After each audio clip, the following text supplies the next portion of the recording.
139ویں علامت، مغفرت کی آس پر لوگ گناہ کیے جائیں گے۔ مغفرت کی امید پر لوگ گناہ کرتے رہیں گے۔ کوئی کہے گا بھائی توبہ نہیں کرتے، اللہ سے ڈرتے نہیں، کہتے ہیں اللہ غفور الرحیم ہے، اللہ بخشنے والا۔ گناہ بے دھڑک ہوں گے، توبہ نہیں کریں گے، بس ایک امید رکھی ہوگی اللہ معاف کر دے گا۔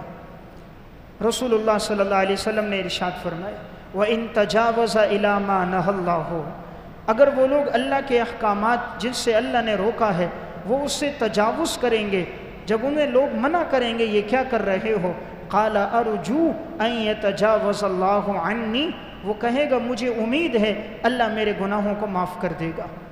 یہ روایت مسند الحارث میں اور حلیۃ الاولیاء میں ہے۔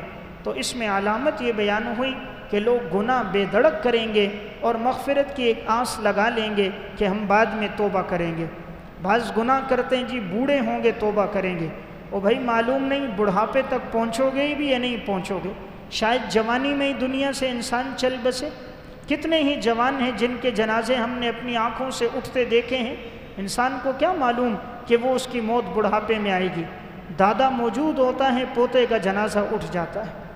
لوگ فکر مند ہوتے ہیں نانی کا انتقال ہوگا، وہ ایڑیاں رگڑ رہی ہوتی ہیں، بیٹی کا جنازہ اٹھ جاتا ہے۔ دادی کے بارے میں ہسپتال میں داخل ہے اور خبر کیا آتی ہے، پوتا دنیا سے چل بسا۔ معلوم یہ ہوتا ہے دنیا میں آنے کی ترتیب ہے، جانے کی ترتیب کوئی نہیں۔ اس لیے انسان ہر وقت آخرت کے لیے تیار رہے، ہر وقت توبہ استغفار میں رہے، کسی لمحے بھی اگر اس پر موت آئے تو وہ اللہ کا سامنا کر سکے، اس کے گناہ میں نہ ہو اور اس نے توبہ کر دی ہو۔